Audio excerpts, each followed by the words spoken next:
पे बैठूंगा। मुझे नहीं लगता कि हमें लोकतंत्र के इतिहास में ऐसा कोई त्याग का उदाहरण मिलेगा जो आज अरविंद केजरीवाल जी ने देश के सामने रखा है। दिल्ली भर में लोग बहुत दुखी हैं अरविंद केजरीवाल जी के इस्तीफे से। कल शाम मुझे एक बुजुर्ग महिला मिली। जब उन्हें खबर मिली थी कि अरविंद केजरीवाल जी ने इस्तीफा दे दिया है, वो रोने लग गईं।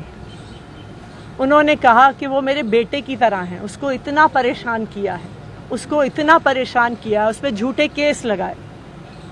और उन बुजुर्ग महिला ने कहा कि मैं घर घर जाऊंगी, मैं घर घर जाके लोगों को कहूंगी कि मुझे अपने बेटे को ही मुख्यमंत्री बनाना है। तो आज सभी दिल्ली वाले ये प्रण ले रहे हैं, सभी दिल्ली वाले इतने गुस्सा हैं, भारतीय जनता पार्टी के षड्यंत्र से नाराज हैं और अपने बेटे, अपने भाई अरविंद केजरीवाल जी को फिर से दिल्ली का मुख्यमंत्री देखना चाहते हैं। क्यों देखना चाहते हैं दिल्ली वाले अरविंद केजरीवाल जी को फिर से मुख्यमंत्री?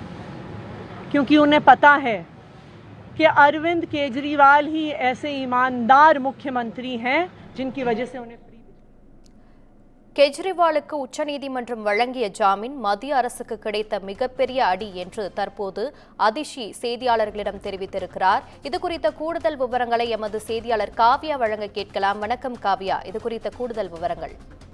வணக்கம் சுகன்யா. டெல்லியின் புதிய முதலமைச்சராக தொடர்ந்து அதிஷி அறிவிக்கப்பட்டுள்ள நிலையில் செய்தியாளர்களை சந்தித்துள்ள அவர் டெல்லிக்கு ஒரே ஒரு முதலமைச்சர் தான், அது கெஜ்ரிவால் மட்டும்தான் என தற்போது தெரிவித்திருக்கிறார். முன்னதாக புதிய மதுபான கொள்கை வழக்கில் 6 மாத சிறைவாசத்துக்கு பின் உச்சநீதிமன்றம் சென்று கெஜ்ரிவால் ஜாமீன் பெற்றார்.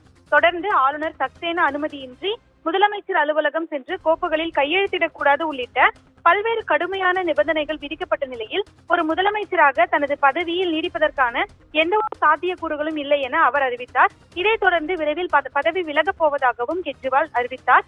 தொடர்ந்து ஆம் ஆத்மி எம்எல்ஏக்களுடன் தனது இல்லத்தில் நடைபெற்ற கூட்டத்தில் அதிஷியை முதலமைச்சராக கெஜ்ரிவால் பரிந்துரைத்தார். இதையடுத்து ஒருமனதாக தேர்ந்தெடுக்கப்பட்ட அதிஷி டெல்லியின் புதிய முதலமைச்சராக அறிவிக்கப்பட்டிருக்கிறார். தொடர்ந்து செப்டம்பர் 26, 27 தேதிகளில் டெல்லி சட்டப்பேரவை கூடுவதாக அறிவிக்கப்பட்டிருக்கிறது. அப்போது புதிய முதலமைச்சர் அதிஷி தனது பெரும்பான்மையை நிரூபிக்கும் வகையில் சபாநாயகர் இந்த கூட்டத்தை அறிவித்திருக்கிறார். தொடர்ந்து இன்று மாலை ஆளுநரை சந்தித்து கெஜ்ரிவால் ராஜினாமா கடிதத்தை அளித்தவுடன் ஆட்சி அமைக்க ஆளுநரிடம் அதிஷி உரிமை கோருவதாக தெரிவிக்கப்பட்டிருக்கிறது.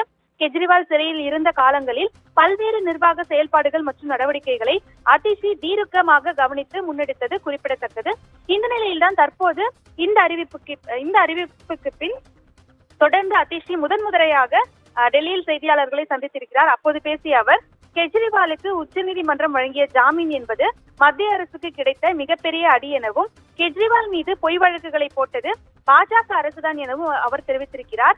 டெல்லிக்கு ஒரே ஒரு முதலமைச்சர் தான், அது கெஜ்ரிவால் தான் எனவும் அவர் திட்டவட்டமாக தெரிவித்திருக்கிறார். தொடர்ந்து தனக்கு இந்த பதவியை வழங்கிய, அதாவது இந்த முடிவை பரிந்துரைத்த முதலமைச்சர் கெஜ்ரிவாலுக்கு நன்றி எனவும் அதிஷி தெரிவித்திருக்கிறார்.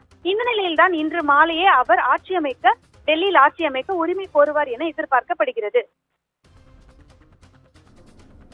உங்கள் விவரங்களுக்கு நன்றி காவ்யா.